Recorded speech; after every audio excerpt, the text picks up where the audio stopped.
आज ब्रज विलास फिर आपके सामने एक अद्भुत और प्राचीनतम स्थल के बारे में रोचक एवं पौराणिक तथ्य लेकर प्रस्तुत है। असिकुंड घाट ब्रजभूमि का दिव्य तीर्थ ब्रज के दिव्य स्थलों में से एक अत्यंत प्राचीन और पुण्यदायक स्थान है। असिकुंड घाट, जिसे स्थानीय जनमानस में अस्कुंडा घाट के नाम से भी जाना जाता है, यह पावन तीर्थ स्थान मथुरा के द्वारिकाधीश मंदिर के समीप स्थित है और वराह क्षेत्र के रूप में प्रसिद्ध है। प्राचीन काल में यहाँ 4 शक्तियों वाराही, नारायणी, वामना और लांगली की प्रतिष्ठा थी, जबकि आज यहाँ वराह, नृसिंह, गणेश और हनुमान जी के मंदिर स्थित हैं। इस घाट का नामकरण एक दिव्य कथा से जुड़ा है।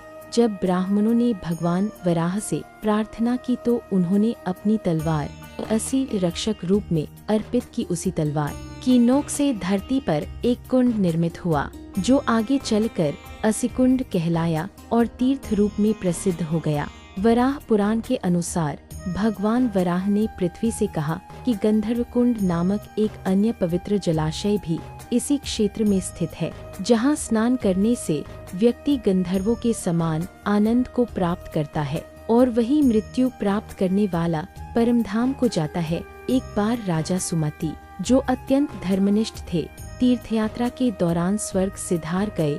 उनके पुत्र विमति ने राज्य संभाला।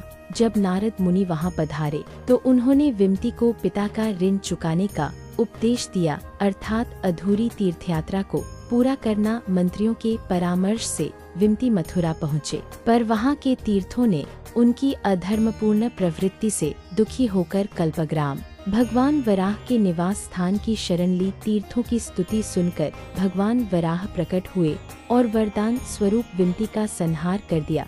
जहां उनका दिव्य असी धरती से स्पर्श हुआ, वहीं एक दिव्य जलकुंड उत्पन्न हुआ, असिकुंड। इससे विमति और सुमति दोनों की आत्मा को मोक्ष प्राप्त हुआ। भगवान वराह ने कहा कि भारतवर्ष के सभी तीर्थों का प्रारंभ असिकुंड से ही होना चाहिए, विशेषकर द्वादशी के दिन प्रातःकाल। इसमें स्नान करने से वराह, नारायण, वामन और राघव की स्वर्णिमी प्रतिमाओं के दिव्य दर्शन होते हैं और ऐसा पुण्यात्मा फिर जन्म मरण के चक्र में नहीं आता।